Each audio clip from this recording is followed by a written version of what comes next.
Assalamualaikum warahmatullahi wabarakatuh. Anak-anakku yang Bapak banggakan, apa kabar? Semoga kita senantiasa ada dalam keadaan sehat walafiat. Setelah di video sebelumnya kita mempelajari tentang kolonialisme, imperialisme, dan jalur sutra, maka di video kali ini masih dalam bab yang sama, namun kita akan coba membahas tentang tujuan, faktor-faktor apa saja yang menyebabkan masuknya bangsa barat, dan para tokoh yang berpengaruh pada penjelajahan samudra. Baik, mari kita langsung mulai.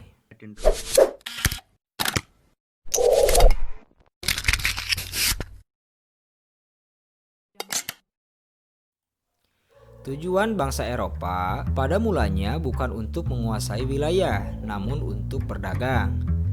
Karena sudah mulai terjadi revolusi industri di daerah Eropa, bangsa-bangsa Eropa mulai berdagang dan mencari komoditas rempah-rempah langsung ke daerah timur. Sesekali mereka pun menjual barang-barang mereka seperti pakaian ke orang-orang Asia dan Afrika. Jadi pada mulanya inti kedatangan mereka itu untuk berdagang. Lalu mengapa berdagang berubah menjadi praktik kolonialisme dan imperialisme? Bangsa Eropa melihat kekayaan sumber daya alam yang dimiliki Nusantara dan berupaya untuk menguasainya. Berikutnya, hal tersebut dilakukan untuk mengamankan kegiatan perdagangan agar bangsa Eropa dapat memonopolinya. Oke ya. Jadi untuk mengamankan perdagangan orang-orang Eropa di timur, maka mereka melaksanakan kolonialisme dan imperialisme. Intinya ketika mereka berkuasa, maka mereka akan dengan leluasa mengendalikan perdagangan yang akhirnya dapat menghasilkan keuntungan yang sebesar-besarnya. Faktor utama masuknya bangsa barat yaitu 3G. 3G itu singkatan dari Gold, Glory, dan Gospel. Yang pertama, Gold, mencari kekayaan. Selain melakukan monopoli dalam bidang ekonomi, bangsa barat mulai tertarik memonopoli secara politik. Inilah yang menjadi penyebab mereka melakukan praktik kolonialisme dan imperialisme. Karena sesuai dengan paham merkantilisme pada saat itu yang menyatakan bahwa kesejahteraan suatu negara ditentukan oleh banyaknya aset, modal, dan volume perdagangan global suatu negara. Oke ya. Karena hal tersebut, bangsa barat berlomba-lomba untuk mencari keuntungan sebanyak-banyaknya dengan mengumpulkan emas, perak, serta barang-barang tambang lainnya yang berharga. Seiring berjalannya waktu, bangsa barat mulai berfokus pada komoditas rempah-rempah yang saat itu sangat laku di pasaran internasional karena disukai sebagai penghangat dan makanan kesukaan raja-raja Eropa. Oke ya.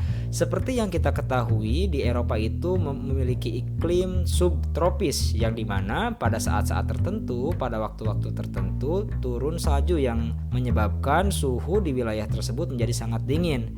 Maka rempah-rempah digunakan sebagai makanan dan minuman yang bisa menghangatkan tubuh mereka ketika turun salju gitu ya. Faktor utama lainnya yaitu untuk mendapatkan kejayaan atau istilahnya glory. Penjelajahan samudra pada mulanya dipelopori oleh Portugis dan Spanyol.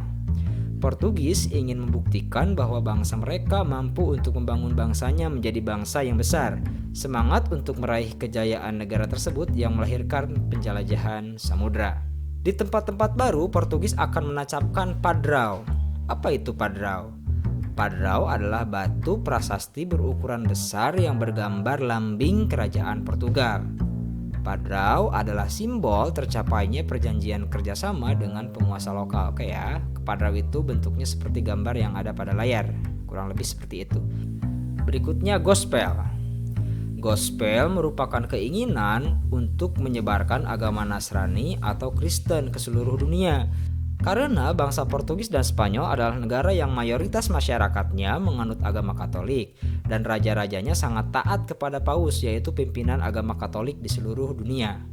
Pada saat itu dengan melakukan kegiatan politik dianggap juga taat terhadap Tuhan. Maka dari itu dapat dipahami bahwa misi kolonialisme dan imperialisme Portugis adalah menyebarkan agama Nasrani. Oke ya, selain hal-hal yang bersifat duniawi, juga ada tujuan yang bersifat rohani, yaitu menyebarkan agama Nasrani. Hal inilah yang menjadi salah satu pembeda antara imperialisme kuno dan imperialisme modern yang lebih condong kepada hal-hal duniawi saja, yaitu ekonomi.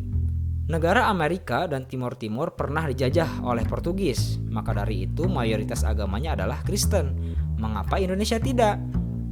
Karena Portugis gagal disebabkan oleh perlawanan kerajaan-kerajaan Islam pada tahun 1500. Perlawanan tersebut datang dari kerajaan Islam Ternate dan Demak.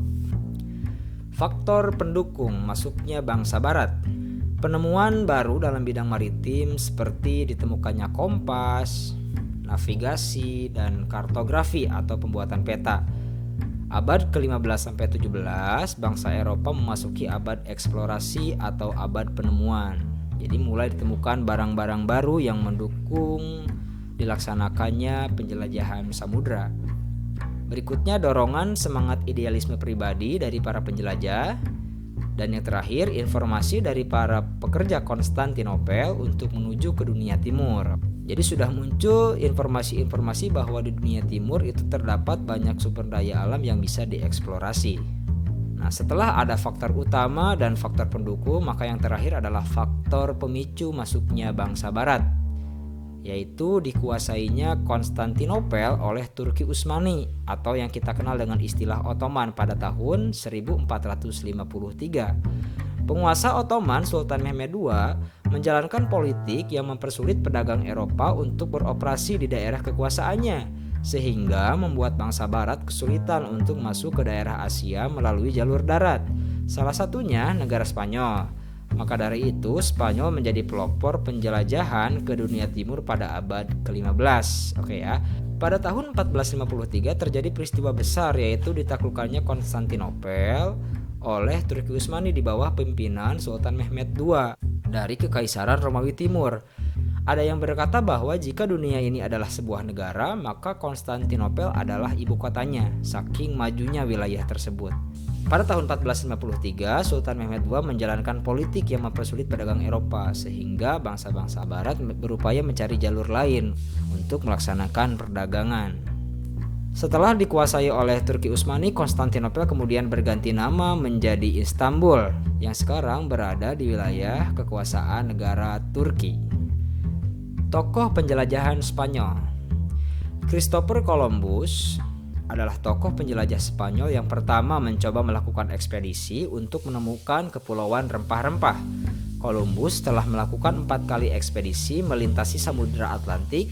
Meskipun ekspedisi yang dilakukan belum berhasil tiba di pusat rempah-rempah, akan tetapi kerja keras dan pengabdiannya sangat bermanfaat bagi penjelajah-penjelajah berikutnya. Pada 10 Agustus 1519, Magellan memulai pelayarannya dengan memimpin kapal utama yaitu Trinidad dan didampingi oleh 4 kapal lainnya, San Antonio, Concepci, Victoria, dan Santiago. Magellan adalah penjelajah pertama Eropa yang mencapai Samudra Pasifik dan Atlantik. Pada 6 Maret 1521, Magellan tiba di Pulau Guam. 10 hari kemudian, Magellan tiba di Filipina. Pada 27 April 1521, Magellan terbunuh oleh suku Mactan di Filipina. Kapal Victoria berlayar ke barat dipimpin oleh Juan Sebastian Elcano yang merupakan salah satu awak dari Magellan. Pada 9 September 1522, kapal ekspedisi Magellan yaitu Victoria menjadi kapal pertama di dunia yang mengitari bumi. Penjelajahan Magellan membuktikan bahwa bumi itu bulat.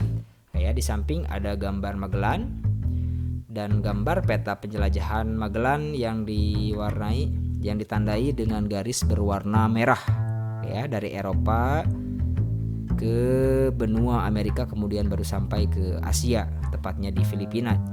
Sudah cukup dekat dengan wilayah Nusantara. Berikutnya Vasco da Gama memimpin ekspedisi Portugis. Berita tentang Columbus yang menemukan daerah baru membuat Raja Portugis penasaran dan memanggil pelaut ulung yaitu Vasco da Gama untuk melakukan ekspedisi mencari tanah Hindia yang merupakan penghasil rempah-rempah.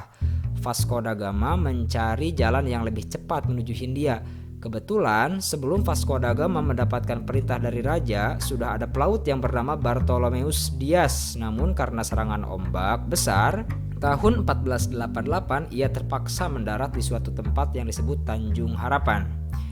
Akhirnya Vasco da Gama berhasil membawa rempah-rempah dan menjualnya kembali hingga mendapatkan keuntungan 6 kali lipat dari biaya penjelajahan. Oke ya, perhatikan keuntungannya 6 kali lipat, sangat signifikan sekali.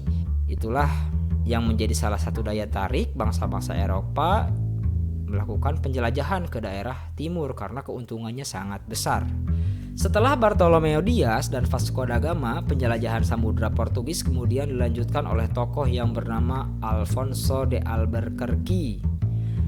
Alfonso de Albuquerque adalah pelaut sekaligus gubernur jenderal Portugis yang erat dengan kolonialisme dan imperialisme Eropa di Indonesia.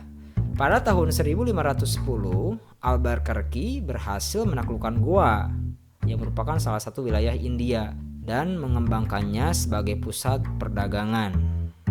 Albuquerque adalah penjelajah pertama Eropa yang sampai ke Indonesia.